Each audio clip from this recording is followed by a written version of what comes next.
Eric's in charge of our agenda. Well, hardly. We've been doing this for several months now. Yeah. And my mother stepped in and said, you need to get a little bit more organized. You have to have an agenda. Because we literally would talk about nothing. So yes. we just thought it'd be better to actually have some key points to hit upon and everything. My background with real estate, and I'm on a couple of state boards with annexation is a hot topic right now. Would you like to give us the good, bad, and ugly regarding that? I can tell you that my phone rang off the hook yesterday. I was really surprised because of Goldston tonight. Yeah. And they're talking about an annexation for a possibility of a rock quarry. Yeah, and I'm on the county planning board. Yeah. And so, there's a tug of war there because, if it is annexed by Goldston, Chatham's out. There's no decision making. And if I'm a rock quarry owner, I can see why I would rather go to Goldston than have to fight the fight. Because they don't have to deal with you. He's next to the core. Well, everybody's NIMBY, not in my backyard. But and especially when it's not as contiguous, when we're talking about areas that are just a little bit removed, I think that delves into some interesting areas. Oh, yeah. No, annexation is such a hot topic. It was funny when Goldston originally got the power to be removed from the annexation cap. Wasn't controversial. South City had done it even before my time. Wasn't controversial. Liberty, which is in the district, not controversial. Pittsboro, when that Pittsboro bill came up, right? I mean, I've been serving for 10 years. Have never gotten as many emails and calls. Right. Yeah, I bet. And and the thing is, and to Pittsboro's credit, I said, guys, you need to tell people what this is. I said, that's the problem. And I appreciate where you guys are coming from. But, and they were good with it. Just like people need to understand because it's scary. Because, I had people, I'll never forget, even after we pulled the bill, I had somebody from Bynum say, because I didn't want Pittsboro coming in and taking Bynum. And I was like, they can't do it. I said, but they're going to explain that. Right. Because annexation, first, especially non-contiguous annexation, the hardest part is people understanding that it's voluntary. Right. That, nobody can come take your house, nobody can come annex your land or anything like that. That's number one. But number two, and where it gets really controversial, which is kind of what's going on with the Sun Rock Quarry, and the real big example is Summerfield up in Guilford County right now. And this being in real estate. Yep. What happens is, just what you just said, people saying, okay, even if they want to be annexed, I've got certain types of rules I want these folks to be under, and I may not be comfortable with the rules you're going to put them under because, that is, kind of a developer's choice, to say, hey, I'd rather have the county restrictions here, and here I'd rather have the town's restrictions. And so it is, annexation has been one of the most contentious, if not the most contentious issue that's nonpartisan that you deal with up there. Like I remember Harry Brown, Senator Harry Brown, when he was dealing with that, he was trying to get an occupancy tax, which is related. Right. And it was, that was the biggest fight we had that year was whether or not that was getting passed. I'm like, boy, y'all take this seriously. It can overlap with our first topic with the sewer. Yeah. So I've represented some clients in the most eastern part of Chatham County that lines up to Wake County. Yes. Cecil Wilson, good friends with Mayor Gilbert. Mayor Gilbert, been very involved in everything. He's like, we're not coming over into Chatham County for residential. I mean, if it means jobs or whatever, we'll take a look at it and everything. But it is amazing the density that you see at the Wake County Chatham County line, and and there's a lot of people that don't want sewer in Chatham County, but it is. I mean, we don't have good dirt out there, and as far as the septic and the individual systems, it's a tough situation, and it just seems like it's a bubble that's about to burst. Yeah, I'm going to cut you off. I have to leave. Right. It's good to see you. Yeah, it's good to see you. All right, y'all Thank you. have fun. Let me you know want how it any turns boxes and out. take No, ma'am. some? They get it. I'll pay you back All right, I'm when gonna we bring get out some back. All right, are you going to cry about leaving? I'm very sad. I'm going to cry about Greg. He's going to bat down the hatches. Do you and Robert want to hug it out? I'll see you guys. He's going to the beach to bat down the hatches.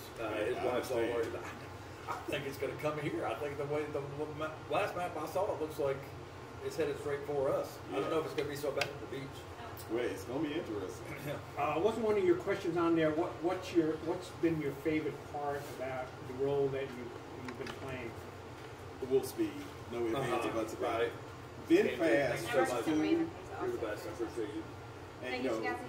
Anything? He's going to do a to-go order when yeah. he can get a chance. yeah, I do it a little bit. I'm not going to do anything. You But can have the leftovers. I'll take that too.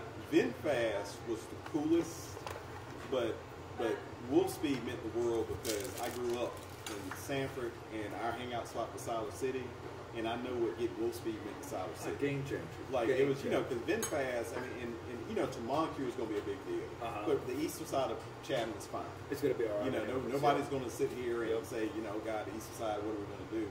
The western side, I mean, it's a big deal. Big deal. You talking about if the western side of Chatham was its own county, the 99 poorest county in the entire state is what it would be. And so I literally, when we did the press conference at the governor's mansion for that, that's the only one where I didn't talk my full time because I started getting choked up. It was just like I felt this.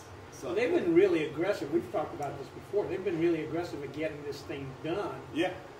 And it's part of a growing industry in chip manufacturing. yeah. So. Now, and you got to understand, we were actually in contention with New York. Oh, were you? Okay. Yeah, we were actually, they were actually talking to Senator Chuck Schumer at the same time they were talking to us. Well, they already had a relationship outside the Syracuse area, Malta, And it was really a big deal to get them.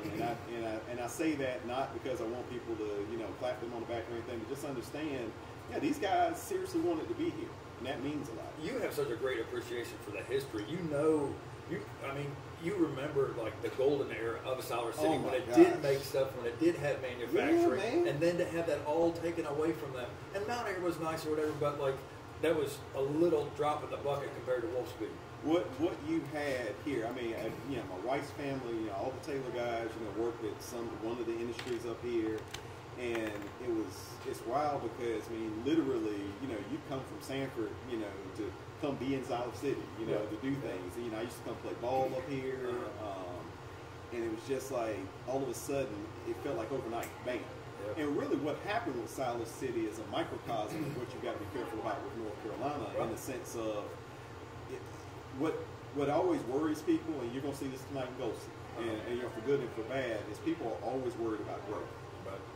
And what we sometimes got to recognize is that growth is going to happen. So really, what the question is what kind of growth are we going to have, and how do we want to handle it? And we're lucky, especially with Siler, is that Siler gets a chance, and the western side of the county gets a chance to really determine how they're going to grow. And I think that's where Goldston's in a good spot. Is you've got to decide this land is out here, what's going to happen. Like one of my big things has been, which you know never gets talked about, but I love farming.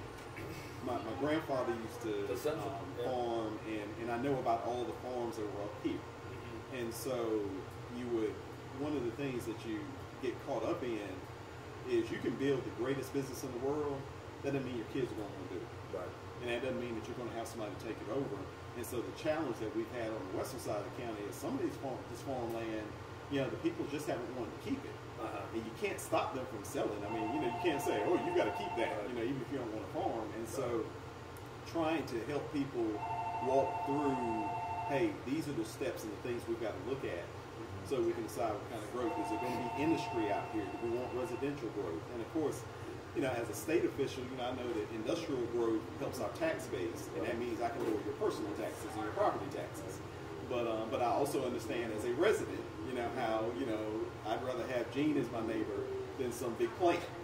You know, so I get both of those. But it's really, I'm telling you, that was no doubt easily my proudest moment. Now, one of the things I do have to admit that I was happy about that would come at number 2 was getting water money for Goldston.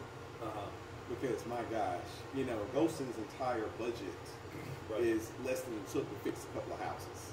And, you know, we had houses that were literally on the water line, which Mike Cross helped us get. But, you know, the water lines were so bad that they couldn't use the water.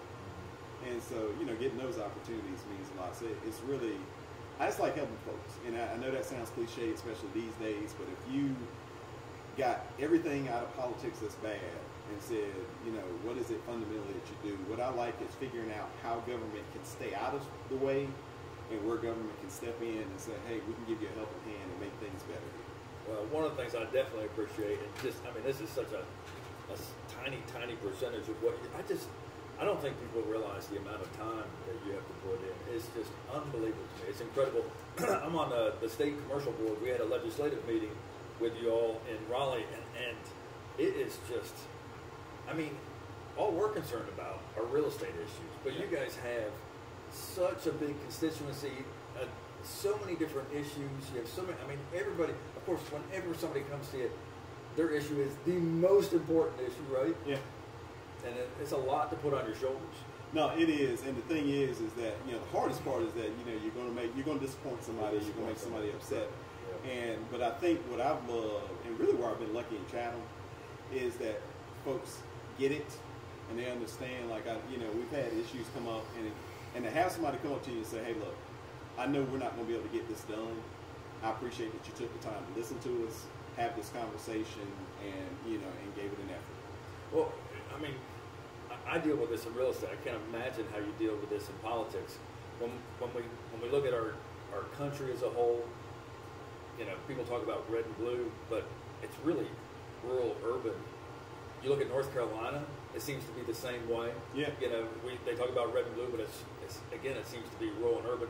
And then here we are in Chatham County, and when you look at Chatham County, it seems, I mean, when I first came here, I thought, well, the East is the same as the West. It's two different places. Yeah, I cannot believe how different the East and the West is from each other. How do you balance all that? Well, what it is one, the good thing about, again, another good thing about Chatham is a microcosm of North Carolina. Yeah. What we've done in Chatham can be replicated. And so what it comes down to, again, is greater education. And what I mean by that is that it's so hard for folks sometimes because you get caught up in, we line up, and sometimes we're lining up and we're not really thinking about what really gets me where I'm trying to go. And so, I might, line up with Gene and say, Gene loves Carolina and I love Carolina, so, all you Duke guys, whatever. And, we're sticking with that. Instead of saying, Gene's a good Carolina guy and I love him, but I don't know that Gene's getting me that job I need. Right. I don't know that Gene's helping me have affordable housing. I don't know that Gene is helping us raise wages, invest in schools. And that's where we've got to recognize that's the big challenge with rural. And so what happens is that urban folks get made the boogeyman. And you'll even see it sometimes within the county. Right. It's like, oh, you better watch out. If they come in here, they're going to change everything. You're going to have, next thing you're going to have Duke fans living all around you, and you're just, they're going to screw up our character. And what you don't realize is a lot of times, no, we're not trying to change the character. Urbanization doesn't mean that you lose your ability to be everything you love about being a rural place. What it means is, again, growth is happening. And we're trying to make sure that you have some growth because ultimately, and I think I had to get into politics to understand this, but I think ultimately when it gets down to it, everybody kind of wants the kids to come back home and the grandkids. Right. Oh, yeah. And you don't think about it when you're a young, strapping 20 or 30-year-old. But, when you get a little older, you're like, it'd be nice not to drive 4 hours to see the kids. Yeah. And so you've got to make sure that you're growing in a way that allows them to come back home.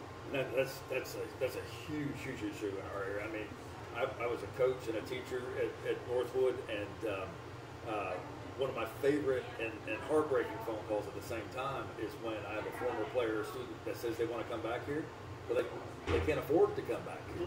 And and I remember when they were in high school, how much they hated it here, how much they wanted to get out of here, but now all they want to do is come back, and they can't afford to come back, and that's hard to hear. Yeah, man, and Chatham's the highest average home price in the entire state. Yes, sir, it is. This is insane. Yeah, we've talked about that several times. We're over 600.